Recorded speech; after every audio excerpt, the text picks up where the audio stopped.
So for hypertrophy, what is better between back-off sets or wave loading? So a back-off set, for example, you could have like Anthony DiTillo's 7, 7, 5, 5, 12. So this would be a back-off set, like you're progressing in intensity from 7 to the 5. And then after your last set of 5, you back off the load and you try to do 12 reps. So this would be a back-off set.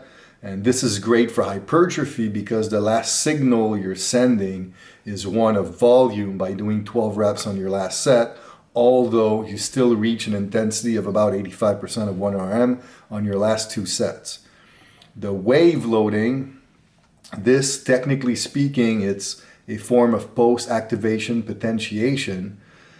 So the classic wave for strength would be 3-2-1, 3-2-1, where the 3, the 2, and the 1 of the first wave, you're very close to the RM.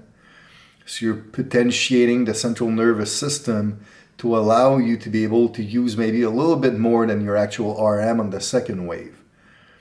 Now, although you can use a wave loading for hypertrophy, the reality is wave loads, because of the potentiating effect, it's a little bit more suited for strength macro cycles because of the neural element of it.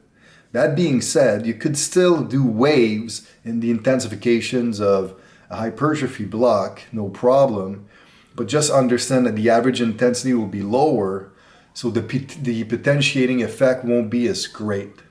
Okay, so for example, like the minimum in terms of intensity wave you could do is 10-8-6, 10-8-6.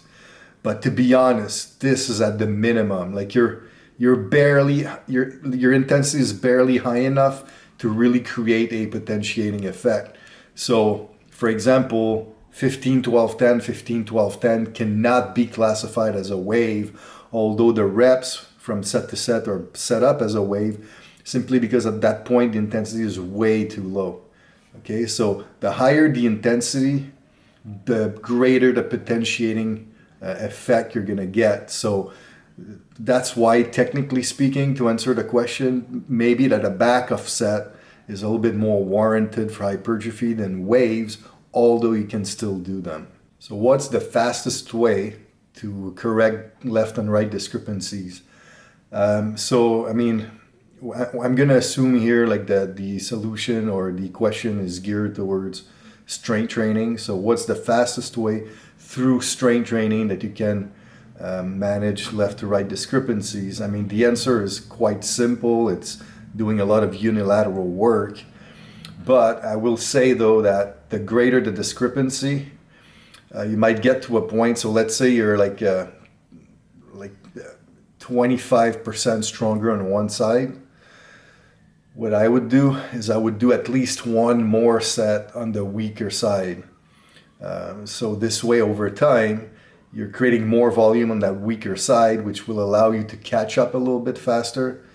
I mean, it's not it takes time to correct left and right discrepancies, so you cannot lose patience about it. You just need to be very consistent doing it.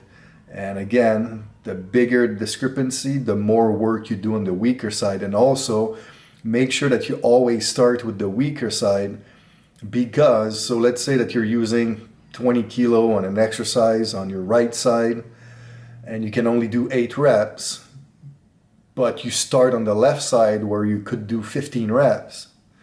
Well, then you don't want that. You don't want to do more reps on the stronger side and less rep on the weaker side, because you're going to further the discrepancy. So you start with the weaker side. So let's say you can only do 8 reps with 20 kilos. Then you use 20 kilos for the left. And although you could do more, you still just do 8 reps. So that's the fastest way to correct discrepancies, and also by adding more sets on the weaker side. So do I use eccentric or isometric methods on chin-ups? And if so, how and when?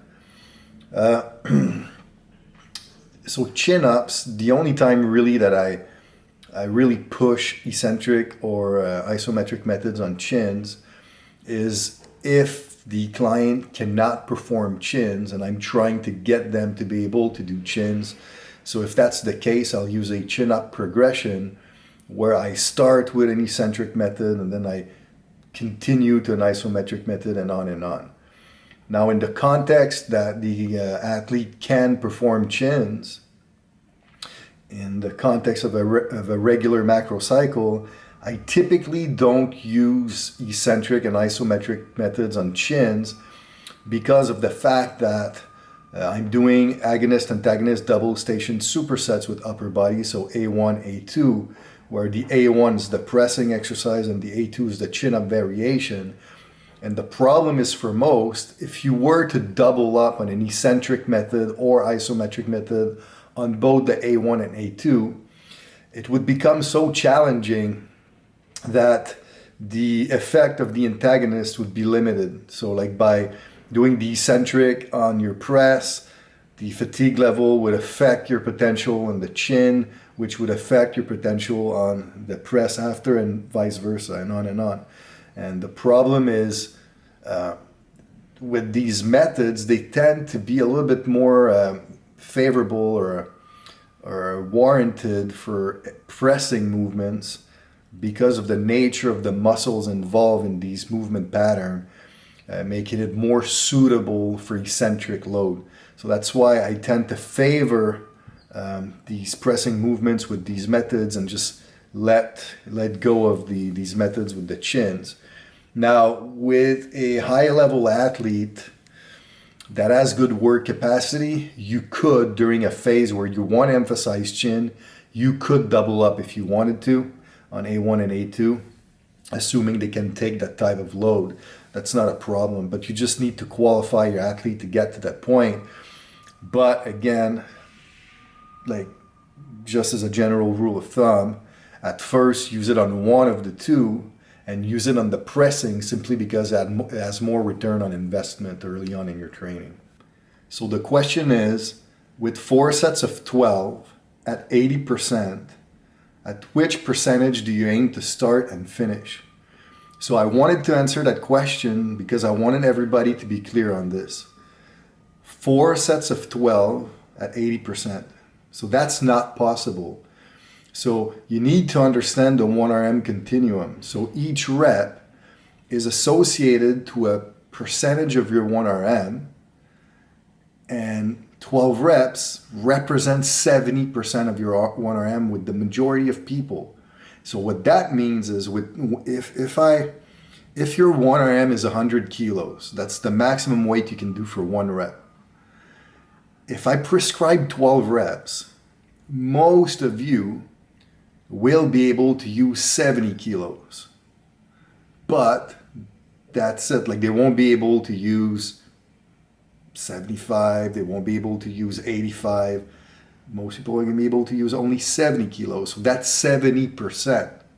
So that's why it's important to understand and know the intensity associated to each rep. So 12 reps, it's 70%.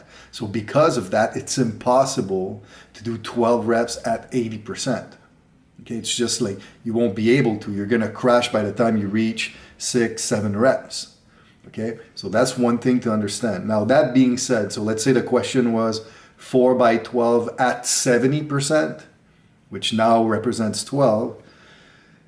What I always say is, assuming you're doing 4 by 12, which is a standard set, when you do standard set, my go-to loading pattern is step loading. So step loading, you use a range of 10% on average. And then over the course of the 4 sets, you go up in load within that 10% window, so that your last set so your 4th set, which is your last set, you actually hit your 12 reps with 70 kilos. Okay, so here's what it is. So your 12 RM, so assuming your 1 RM of 100 kilos. So 12 reps is 70%. So 70% of 100 kilos at 70 kilo. Now you take 70 kilos. You take 10% of 70 kilos. That's 7 kilos. So now your set 1 should start at 70 minus 7. It should start at 63 kilos. And then you go up like about 2 kilos per set. So you're at 63 set 1, 65 set 2, 67 set 3, and then set 4 you push it to 70, and then you try to do 12. So that last set will be your true 12 RM. Okay, so that's how you do it, because the problem is if you use your 70%, so your 70 kilo right on your first set, and your first set is a set to failure, the problem with that, unless you have like great work capacity and or you're very, very slow twitch, the problem is you're gonna have a drop off in performance from set to set, which means that you won't be able to hit your reps. And remember that with your A series exercise, your primary compound multi-joint movements, you want to favor quality work, rehearsal. You want to hit your rep target because you want to have that volume. Okay, 4 times 12, that's 48 reps total of volume. So you want to hit that. Okay, so you don't want to go balls to wall set 1 and then do 12, but then set 2 you do 10, set 3 you do 9, and then set 4 you do 7, for example. Because now if you do that, you're way short of your volume target. So that's why I always suggest that 10% range of progression on a step loading approach, so that only your last set is your true RM. But remember though, those percentages, they have to make sense. They have to be associated to a 1 RM continuum that makes sense. Okay, again, 12 reps is not 80%. That's not possible. 80% is 7 reps. So you see now you're asking a trainee to do 5 more reps than what most are able to do at 80%. It just won't happen. All right. So I hope this answered the question. How would I go about training high school players that can only train 2 times a week on a micro, meso, and macro cycle perspective? So the sports was not specified here. So I'm going to assume a general North American team sport. So to me, it doesn't matter what level you are. If you're only training 2 times a week, you have to do a full body workout. It has to be full body. If you start splitting upper, lower, and you only stress this every 7 days, not much gonna happen, especially not at that level. So you do 2 full body sessions. And then in terms of mesos, probably would do 3 weeks long still. I would do a full body 1, full body 2. That's repeated 3 times each. And then I would change another meso. But generally speaking, though, on the macro perspective, at that level, high school, it really depends. Here in Southern California, we have a bunch of 10 minutes from the gym, there's this high school that's ranked 2nd in the country. And if you saw the level of athletes that high school has, they're basically college level athletes. They're already grown men. They're already strong, fast, and powerful. So with them, on the macro cycle perspective, you might need to already go into the relative strength and power realm to really have benefits. But the majority, me growing up in Quebec, if I go back to the way we were in high school when I was in high school, to be honest, I think the focus should be more on hypertrophy and maybe touch some absolute strength. But I don't think that at that point, the super high intensity and the power work is really well warranted, especially if you don't have that solid base of hypertrophy to start with, which a lot of high school people, unfortunately, they're just not at that point. So it really depends on who you're working with, the level they are, that's going to justify which venue you're going into in terms of macro cycle.